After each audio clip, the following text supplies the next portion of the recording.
Senhor Jesus, abençoe esse culto. Vamos ficar de pé, irmãos. A leitura que nós vamos ter é Apocalipse 13, do verso 11 ao 18.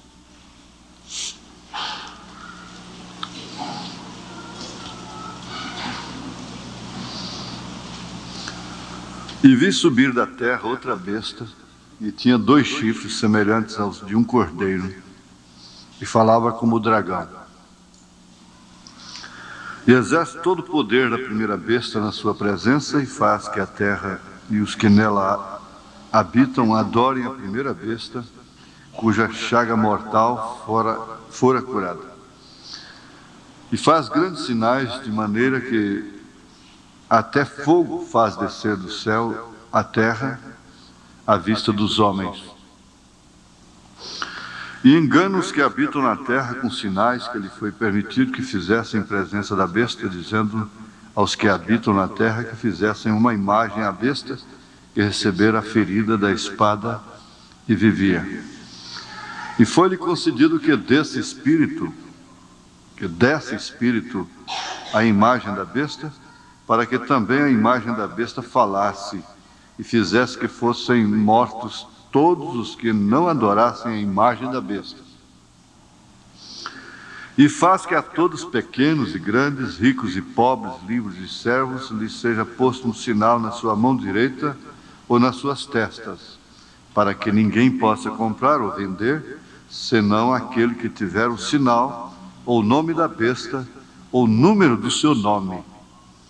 Aqui há sabedoria. Aquele que tem entendimento, calcule o número da besta, porque é o número de um homem, e o seu número é 666. Senhor, nós temos alegria por estarmos na Tua casa. Muitas vezes nos consideramos indignos de estar aqui, mas não é pela nossa dignidade o que nós temos aprendido, mas sim pela dignidade do Senhor. Nenhum homem pode abrir esse livro sequer, mas o leão da tribo de Judá venceu para abri-lo. Então, isso só dá um bom resultado quando é o Senhor que abre para nós.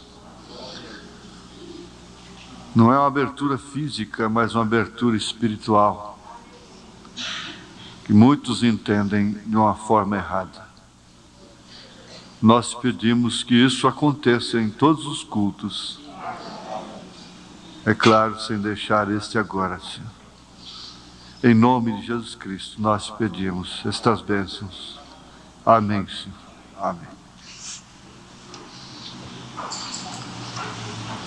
A abertura do livro não é física, é espiritual, né? Qualquer um pode pegar e abrir, discorrer, interpretar, e assim temos essa matéria é chamada mais propriamente escatologia, o estudo das últimas coisas. Estão mais presas, relacionadas com o Apocalipse, não é? A ciência que estuda aí as últimas coisas, os tempos finais. Mas isso estava reservado não para ser apenas estudado. Não veio apenas um estudante do Apocalipse, mas o anjo de Apocalipse, capítulo 10, versículo 1, ele viria revelar, não estudar, propriamente, interpretar e conjecturar. Mas ele veio para revelar. Isso significa realmente abrir o livro, abrir aquilo que está oculto e manifestar. Agora é certo que Jesus Cristo foi sem dúvida, ele é, mas foi sem dúvida, em pessoa física, quando ele estava aqui na terra,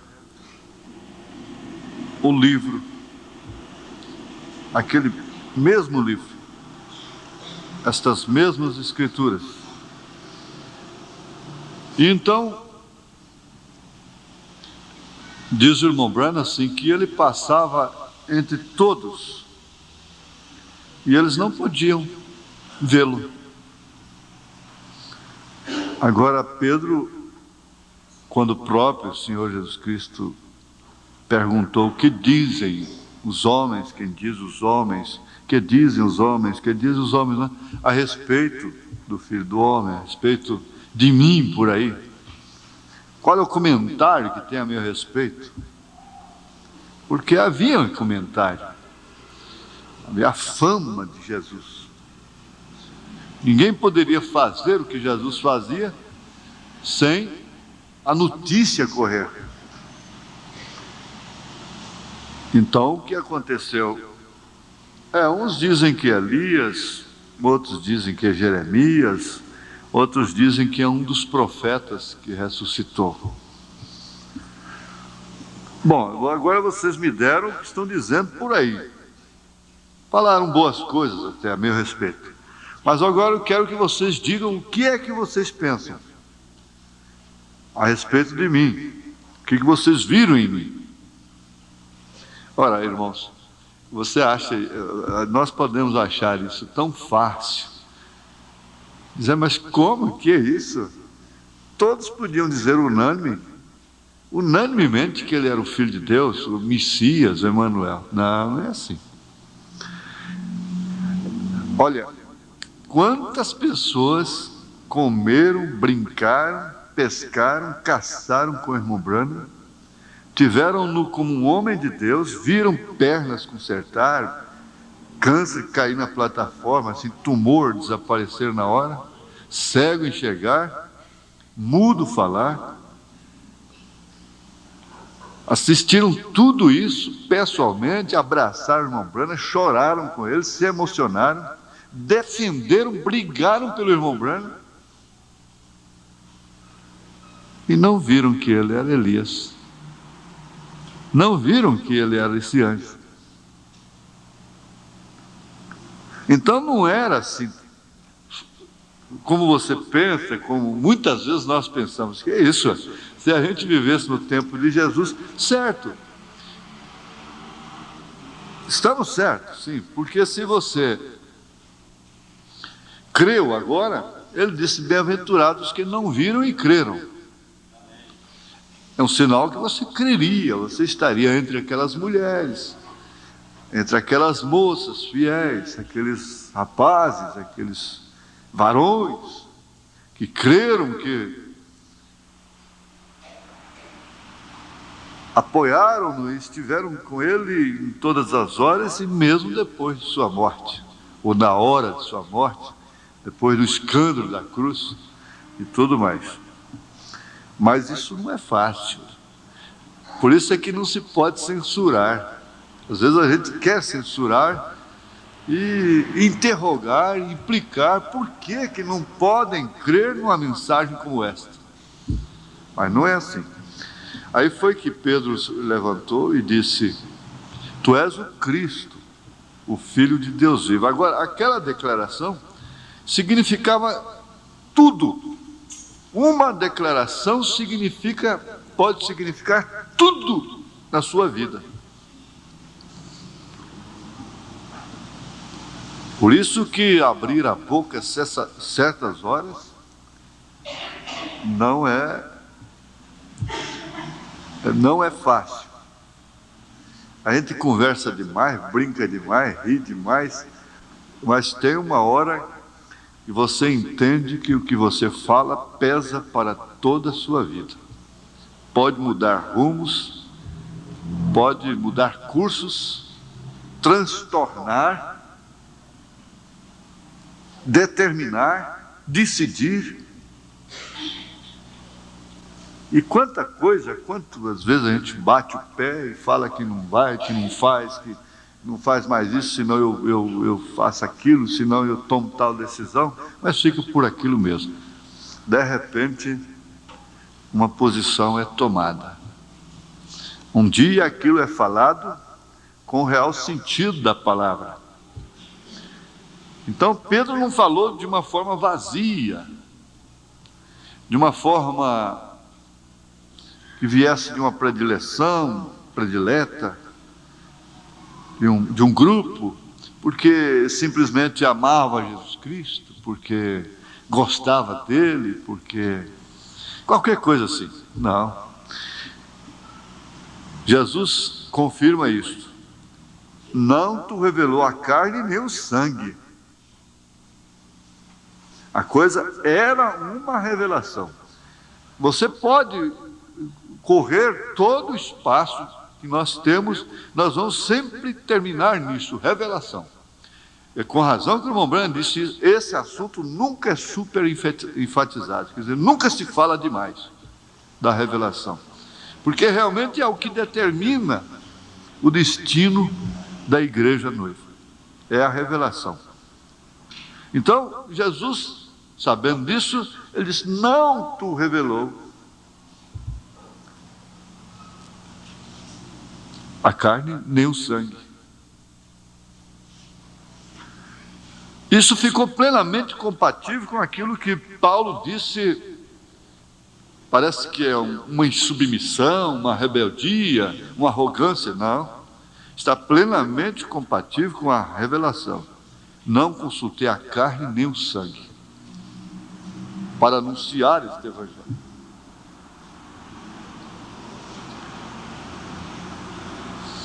E realmente isso é que vem acompanhando a igreja noiva durante todos esses séculos. É esse fenômeno.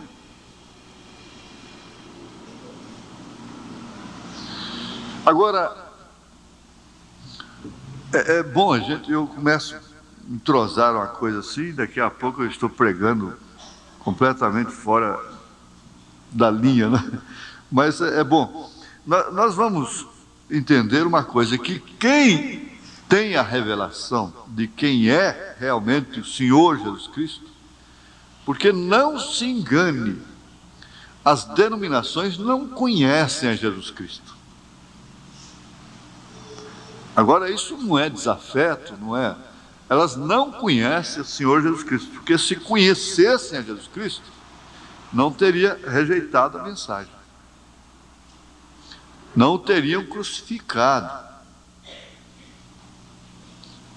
Ora, eles conheceram-no face a face.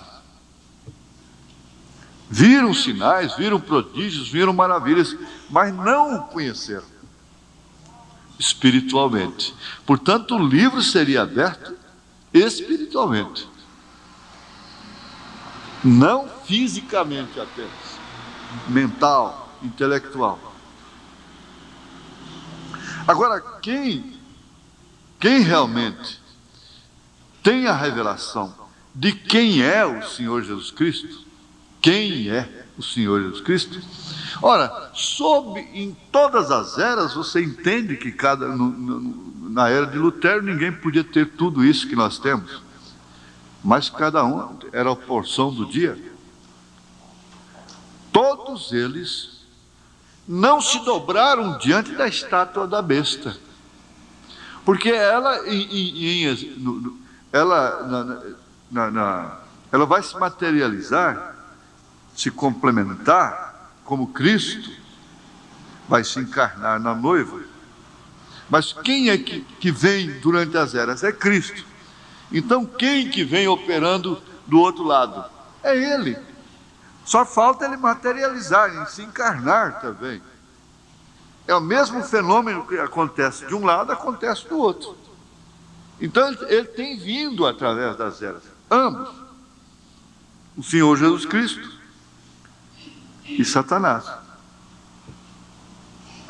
com tudo o que ele é. Jesus era Jesus Cristo completo na era de Lutero, mas no entanto era somente justificação pela fé. Satanás também era tudo o que ele é hoje na era de Lutero. Mas veja quanta coisa ele ainda não usava em relação às mulheres, os homens e tudo. Eu me lembro, eu era sócio de uma associação comercial, ali na esquina da Anhanguera com a Rua 6. E tinha esse salão de baile lá em cima. E um dia, em pleno carnaval, o que chamou a atenção da multidão na porta da associação para entrar para o salão de baile de carnaval, é que uma moça ousada, corajosa, tentando entrar no salão com uma bermuda, um calção frouxo que entra no joelho. E a comissão lá da associação não deixou ela entrar. E a meninada tudo ficou de longe, igual galinha quando vê cobra. Você vê, o diabo não era diabo. Há quanto tempo? Ele era o mesmo diabo que ele é hoje. O pecado era a mesma coisa. Mas é só para você entender, ele ainda não estava na sua plenitude. É que alguns não entendem isso. Então, como os luteranos lá das eras, eles creram em Trindade. Eles não batizaram em nome do Senhor Jesus Cristo. Então eles estão perdidos. Não. Isso aí, a quem mais é dado, mais é exigido. Isso é como a parábola dos trabalhadores, que um chegou tal hora, outro tal hora, até da última hora. Então é bom a igreja sempre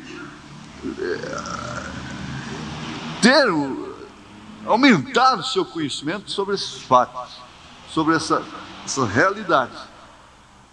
Agora, quem tem a revelação de quem é o Senhor Jesus Cristo, é o único que tem a revelação de quem é a besta, o que é a besta, quem é a besta. E por isso não se prostrará diante dela. Por quê? Há uma fase realmente, um desfecho final? Sim, não resta dúvida. Mas desde a primeira era, tem aquele que se dobra e aquele que não se dobra. Tem aquele que adora e tem aquele que não adora. Desde a primeira era.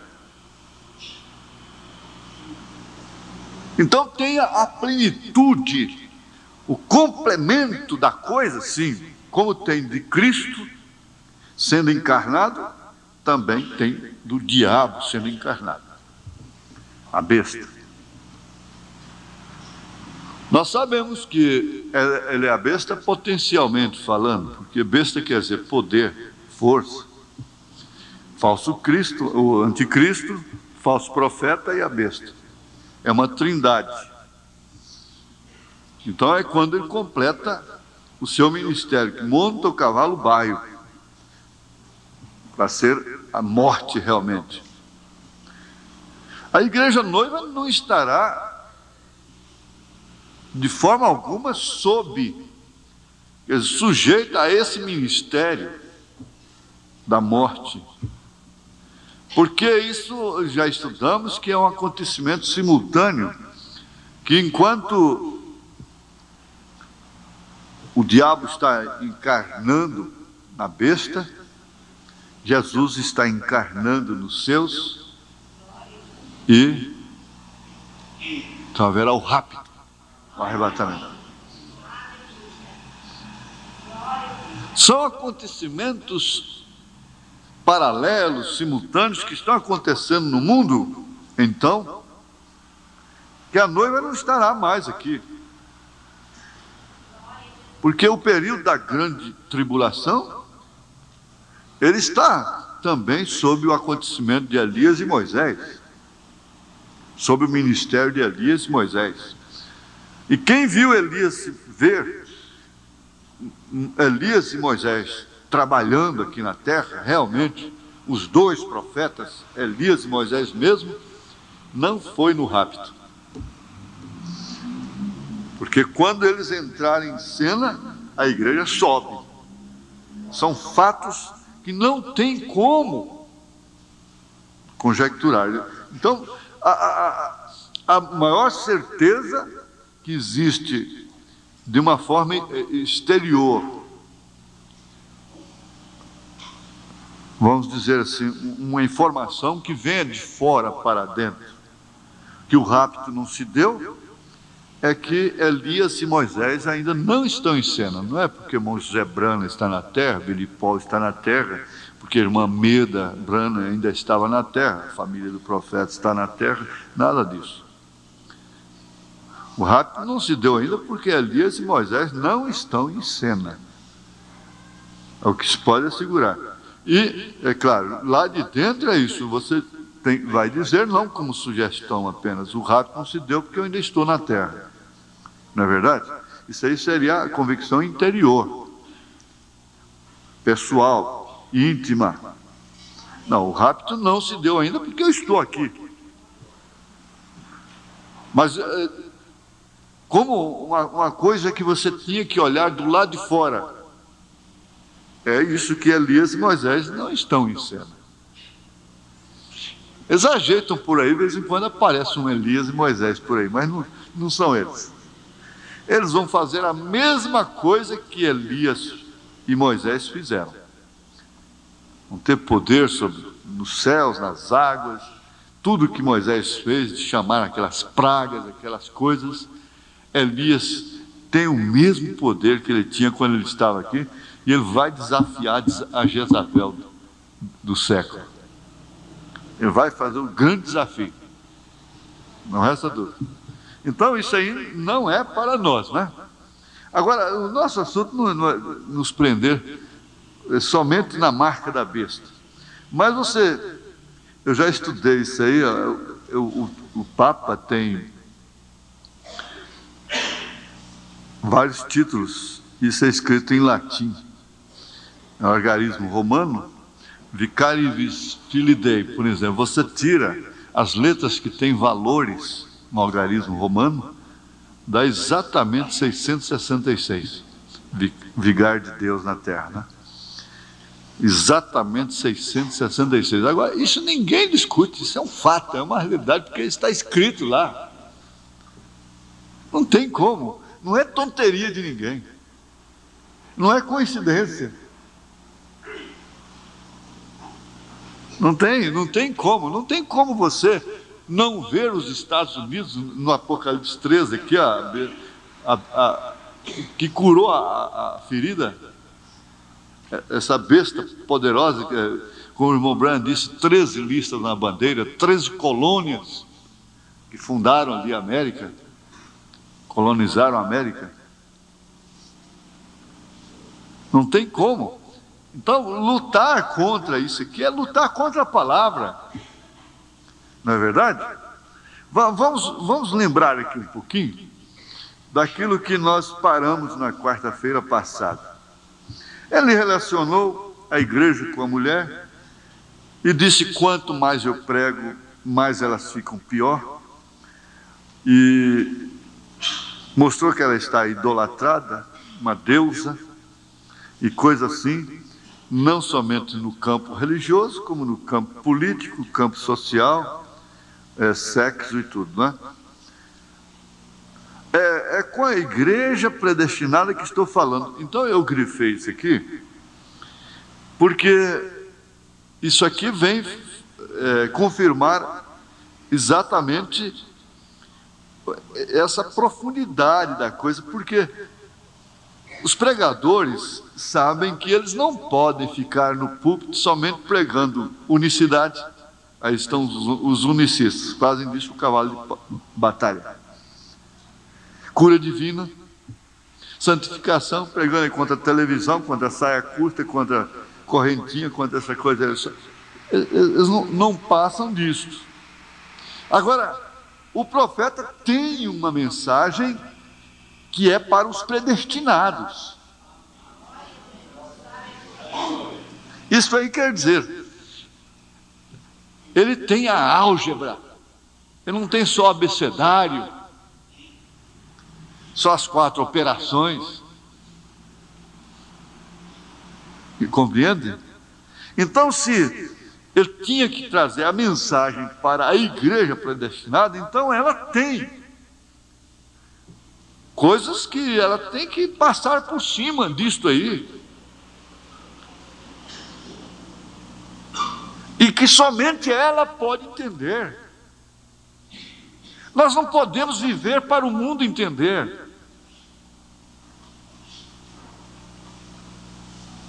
Você não tem como ser compreendido, nem mesmo dentro de casa mais. Você não pode esperar ser entendido. Não por ser desordenado, preguiçoso, ou qualquer outra coisa assim. Não. A ser entendido na obediência ao coração. Ser entendido na sua revelação. É muito, muito raro dizer, o Senhor me falou. É difícil uma pessoa pegar uma mala para uma viagem de lazer ou qualquer coisa, de uma coisa que gosta, e dizer, não, o Senhor, não precisa falar não, o Senhor está me falando, Deus está me falando, não. Dizer, olha, eu não vou mais. Quando uma pessoa que cuida, você cuida que ela tem o Espírito Santo, fala, não vou mais, não tente convencê-la. Não faça isso. Talvez ela não saiba explicar. Eu me lembro uma vez que os bons amigos, irmãos meus, prepararam, muitos anos atrás, a coisa era praticamente livre, prepararam umas esperas aí, no interior aí, e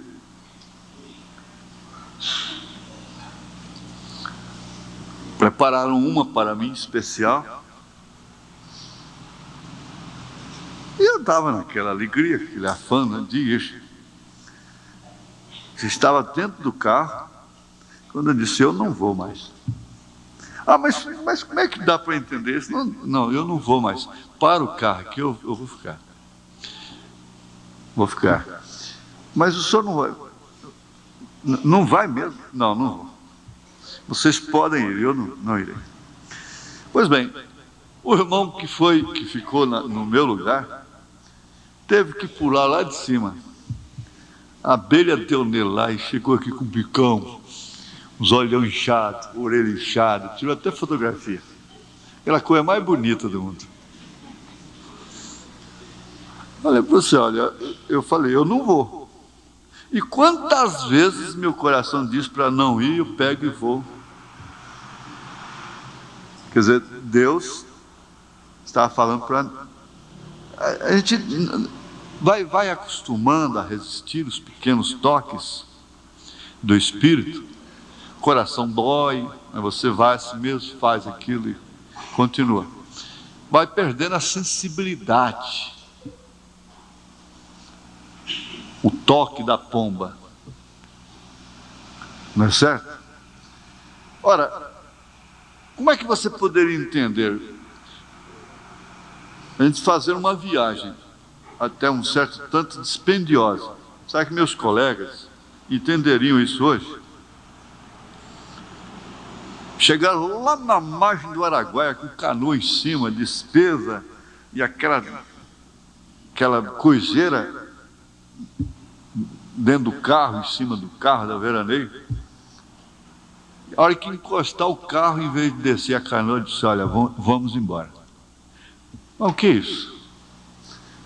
Agora Deus tem que mostrar uma visão que ia morrer todo mundo afogado, que ia acontecer alguma coisa? Não. Você tem que ter convicção dos toques que há no seu coração.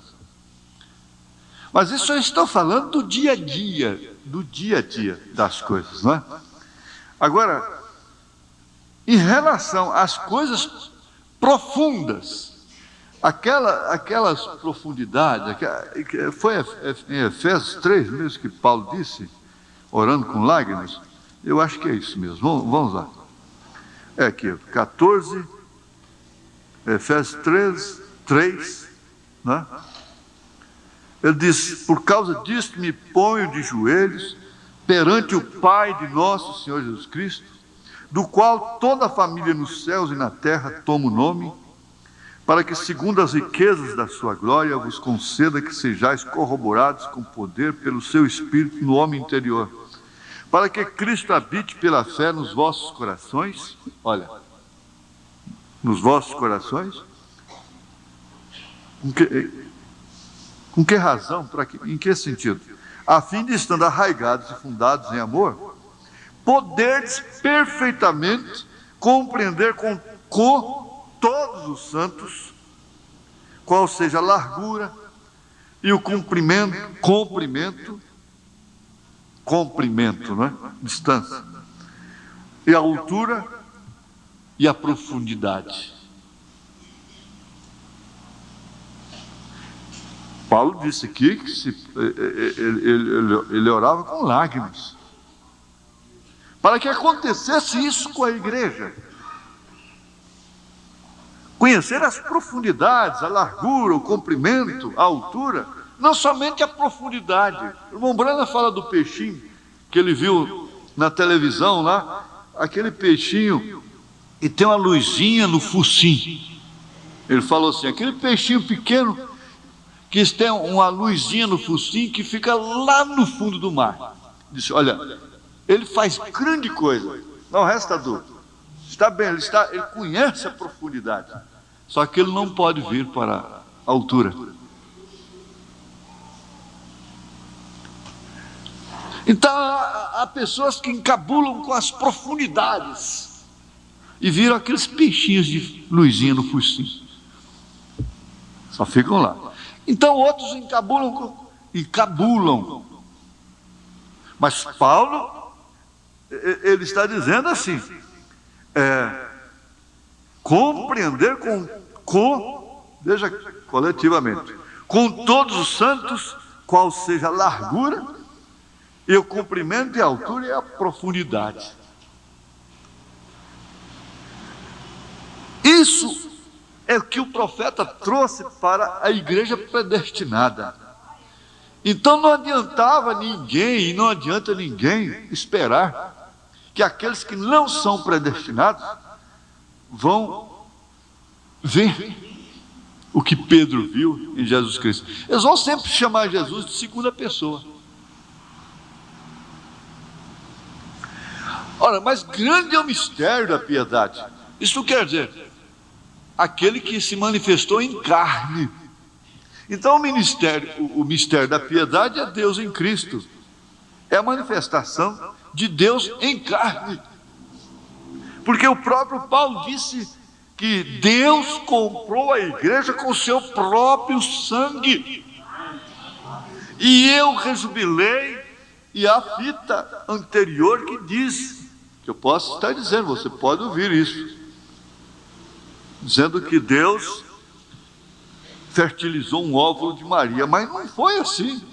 Maria não ofereceu o óvulo, não. Olha que altura. É simples depois que você crê no profeta. Botar o ovo dentro da garrafa. É simples. Mas espera aí, depois que você crê no profeta de Deus, mas antes de crer, é custoso, isso é como engolir um sapo vivo, não tem jeito.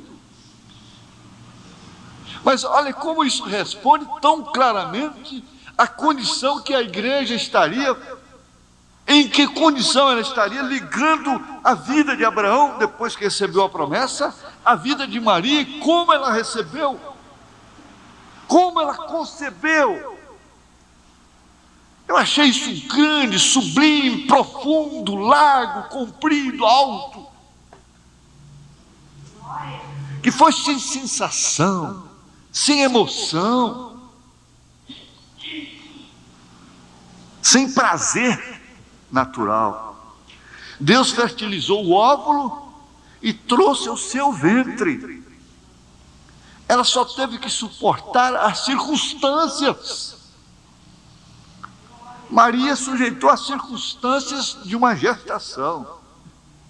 Eu não sei se ela deu desejo de comer peito de peru.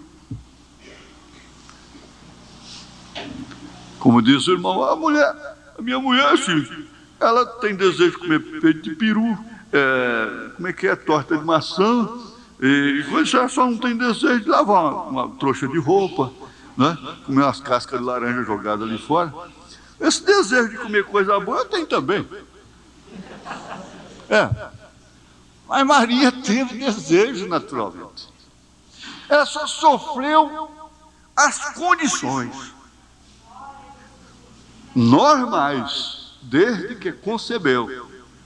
Não falando do seu desgaste social. Ela podia explicar aquilo? Comprimir segundo a tua palavra e pronto. Ela não podia explicar. Nem para o próprio José. O máximo que ela pôde dizer para José foi: um anjo me falou. Ele tinha que crer nela. Um velho viúvo, ela com 17 anos de idade.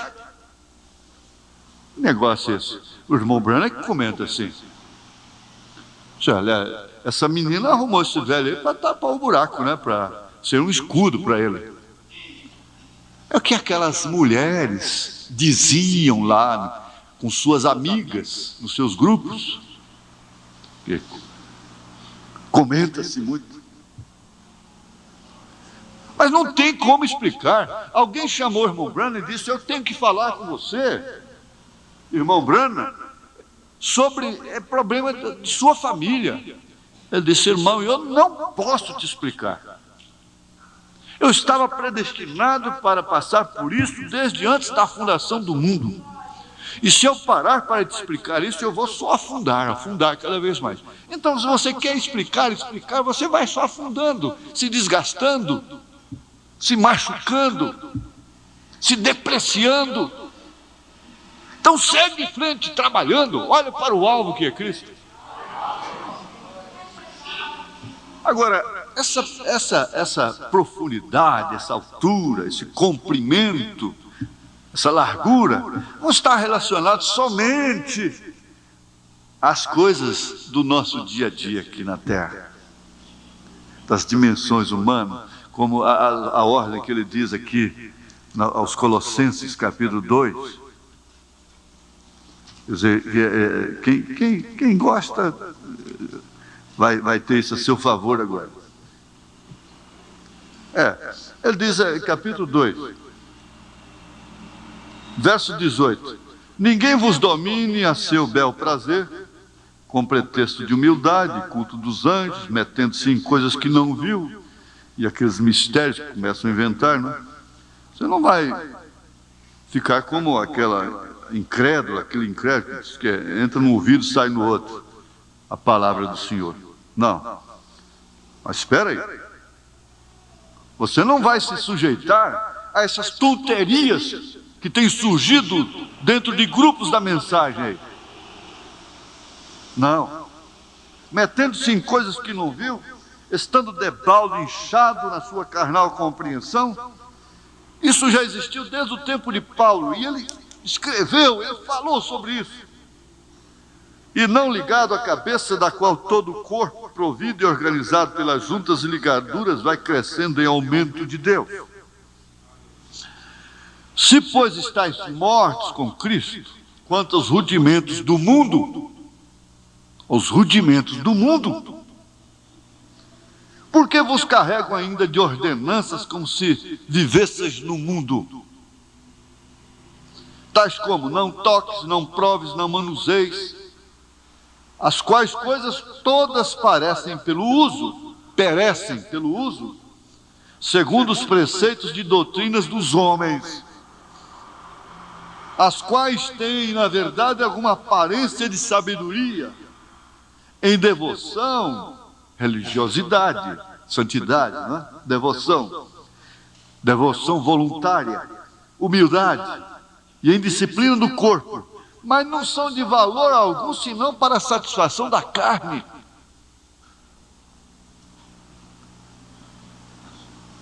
Não tem nada a ver com a sua alma.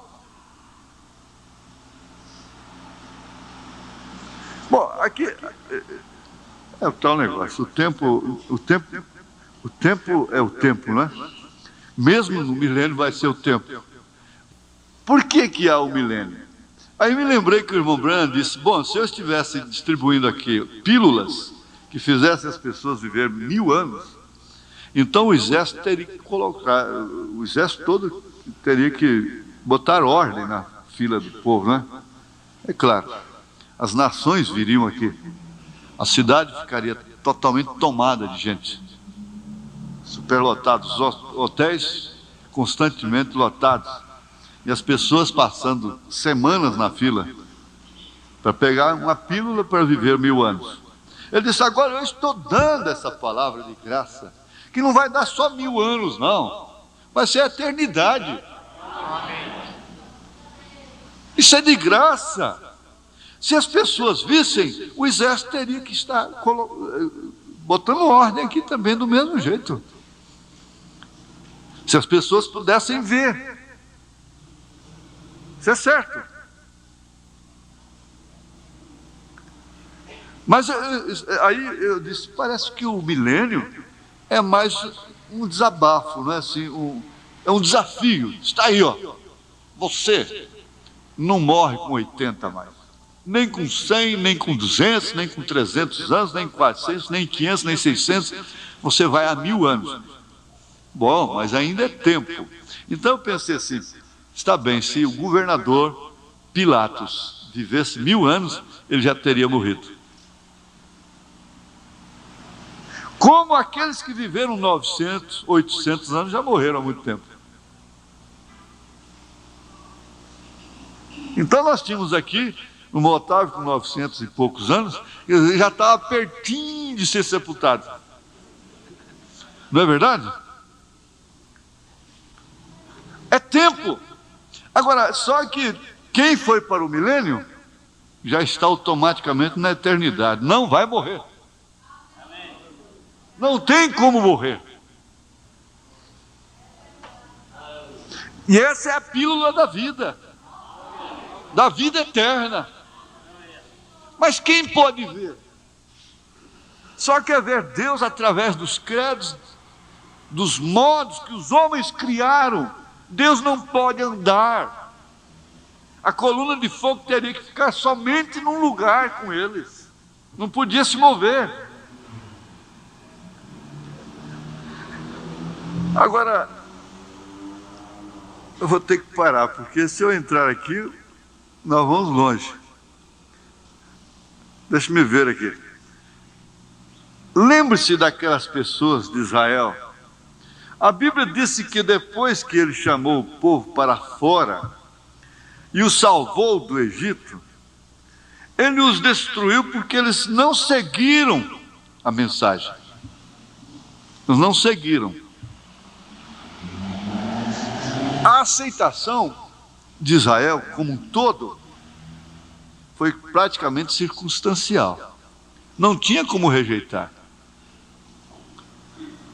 E logo veio um fenômeno daquele, quando já haviam começado a murmurar. Mas veio um fenômeno daquele, o mar abrir. E eles atravessarem a seco. Isso não é brincadeira, isso aconteceu, isso é verdade, isso é a Bíblia. Isso é a palavra de Deus. Bom, se você estivesse lá, você nunca descreria nesse profeta. Não é certo? Porque esse homem bateu a vara e abriu o mar. Lá de fora, no mar, olharam.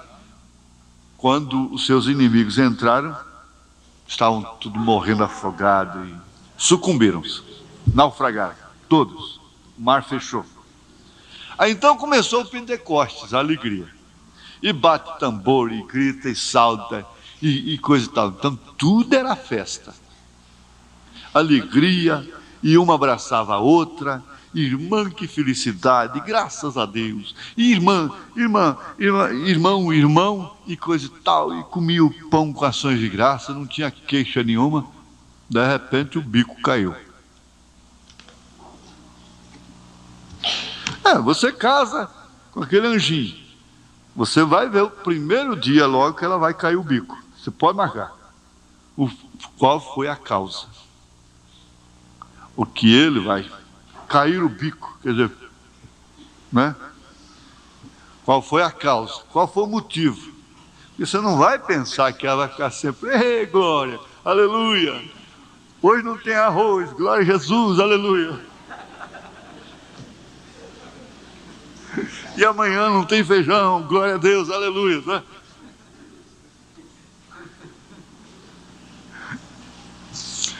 Não vai ser assim. É claro que não vai.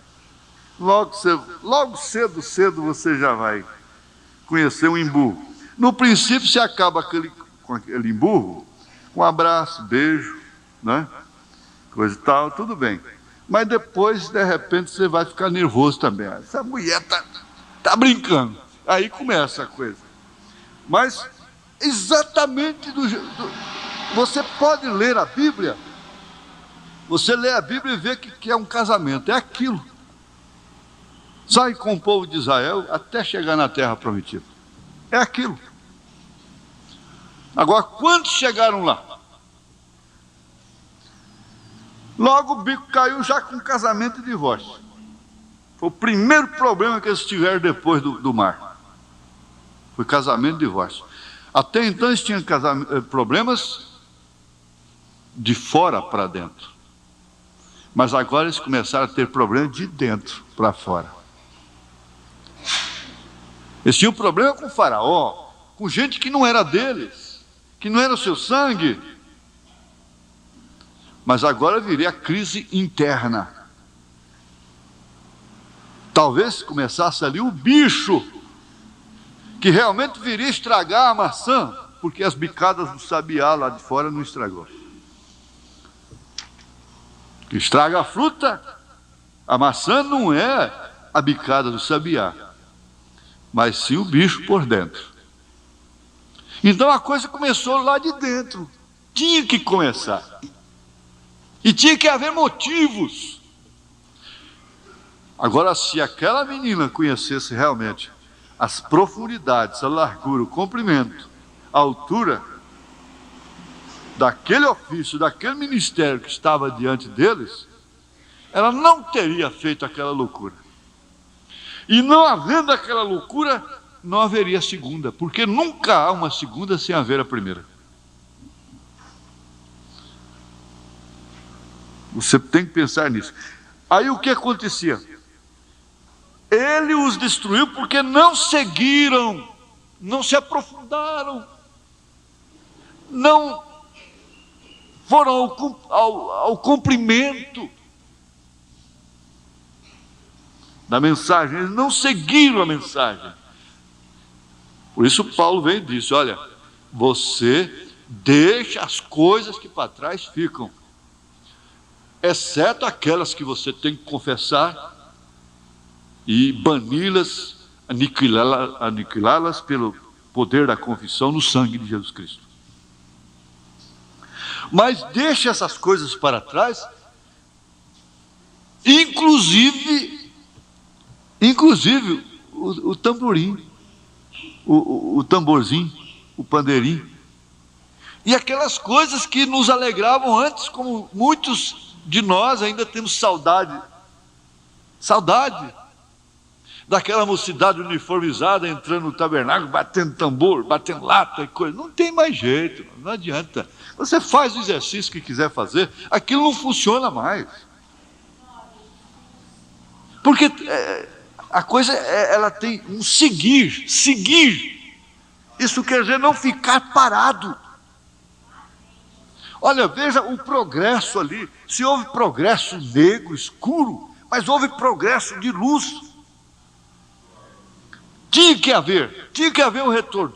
A questão de ter só uma pintinha branca em Laodiceia, ela não quer dizer que a luz não aumentou. Ora, haveria luz no entardecer.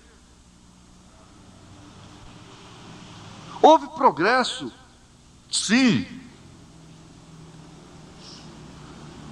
Agora é a plenitude. Nós estamos vivendo a plenitude dos tempos dos gentios.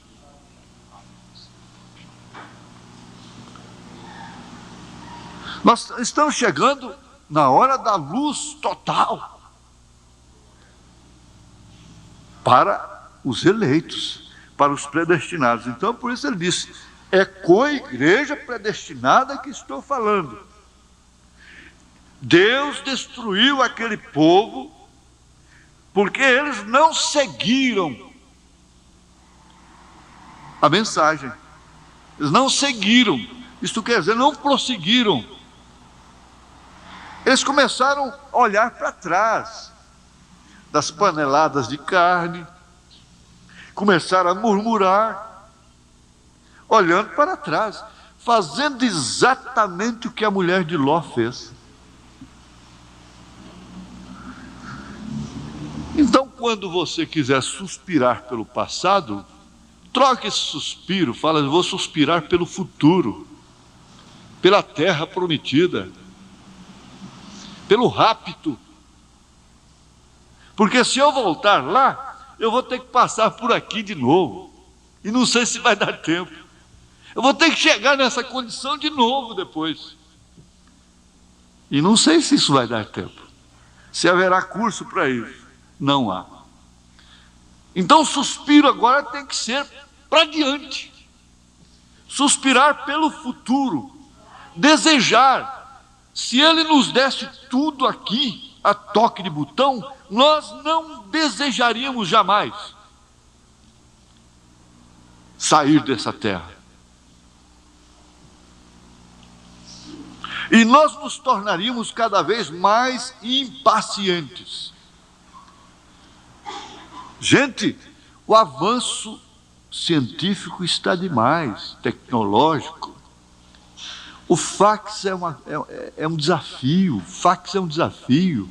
A pessoa telefona lá dos Estados Unidos, liga o telefone em conexão com o fax, põe uma carta lá, naquele aparelhozinho ligado lá, casado lá, e simultaneamente aquela carta sai aqui na igreja, vem lá da voz de Deus, na hora, está saindo um papel aqui, o papel aqui, escrito, assinado, a carta.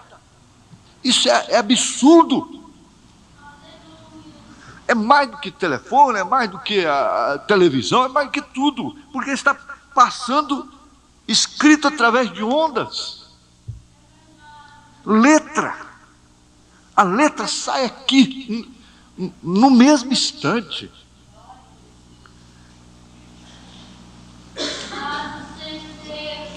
Então ela se multiplicou. 70 anos atrás o homem estava de carroça. 70, 80 anos atrás o homem estava de carroça. É brincadeira? Ele já foi na Lua e vai a Marte. Mas veja, eles comeram maná do céu, eles comeram o maná que Deus fez chover sobre a terra para eles comerem, e permaneceram na presença do mensageiro, e viram a coluna de fogo, e ouviram a voz de Deus, e a viram ser confirmada. Está vendo? Eles viram fisicamente, toda operação física, como Jesus. Agora, para não ser enganado por Coré, por Abirão, por Datã, por Balaão, para não ser enganado pelo espírito dessa era, é necessário que veja a coisa espiritualmente. O livro ser aberto espiritualmente para a igreja, não fisicamente apenas. Olha, e então por que eles quiseram crer em Coré? Porque eles quiseram crer em Coré. Pode haver mais homens santos, não é só Moisés, ele não é o único. Pode haver isto, isso, aquilo. Nós também temos de ser santos, não é só ele. Nós temos de fazer tudo isso, todo o povo é santo. E por que tem que ser somente ele? Deus diz: separa-te deles agora, foge dali. Moisés disse: todos que estão do lado do Senhor, pelo menos naquela ocasião, né? Porque foi por etapa. Uns não caíram numa etapa, mas caíram em outras posteriores. Naquela eles ficaram com o Senhor, como Judas ficou com os 12. Judas ficou também com os 12.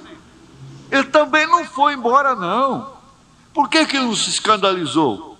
Por que o filho da perdição não se escandaliza e vai embora? É só o salvo, o eleito, é que vai escandalizar e vai embora? Escandalizar comigo, com o irmão, com o diácono, seja com qualquer outra coisa na mensagem? Com a morte do profeta, ou seja, outra coisa qualquer? Meu irmão, tem sentido escândalo? Ai do mundo por causa dos escândalos. Jesus nunca disse ai da igreja por causa dos escândalos. Ai da minha igreja por causa dos escândalos. Ele disse ai do mundo, por isso ai daquele. Ora, todos que estão do lado do Senhor, venham comigo. Foi um desafio. Você vai comigo? Então vem. Você vai comigo? Então vamos. Isso mesmo, vê? E ele simplesmente abriu a terra e os engoliu. Agora aqui eu teria que pregar. Esse abrir da terra aqui, do jeito que eu posso ver, a gente passa apertado com esse engolir aqui todos os dias. A terra está engolindo as circunstâncias, a situação, a condição monetária, financeira, está engolindo muita gente. Eles também eram boas pessoas, seguramente que eram. Eles eram ótimas pessoas, sim, Senhor. Mas isso não bastou. Nem todo que diz Senhor, Senhor, mas aquele que faz a vontade de meu Pai. Não aquele que começa, é aquele que termina. Eu preguei isso na mensagem, no funeral da irmã Florinda. Não é o que começa, mas aquele que termina, que vai até o fim.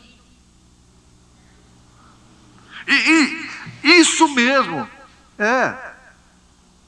não aquele que começa, é aquele que termina, porque não há atalhos. Você é desqualificado no fim no fim da corrida que a pessoa é desqualificada, o corredor é desqualificado. Não é no princípio, não. Chega mancando, ofegante, seja de que jeito for, desmaiando, mas chega. Nenhum atalho. Você deve vir exatamente da maneira que a Escritura diz. Não vai dar. Vamos ficar de pé?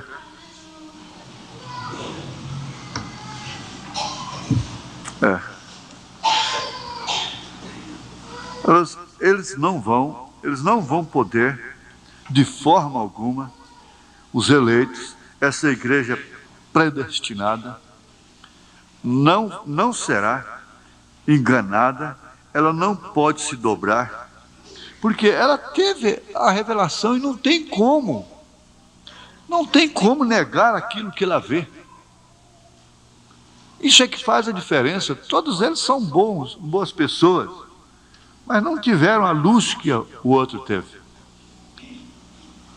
Deus abençoe. Você é um pregador do Evangelho também, e você está aqui por uma boa causa. Você não está doente, você está em necessidade e você quer um avivamento pentecostal para começar em sua igreja. Todos nós queremos isso. Vamos todos ficar de pé por um avivamento.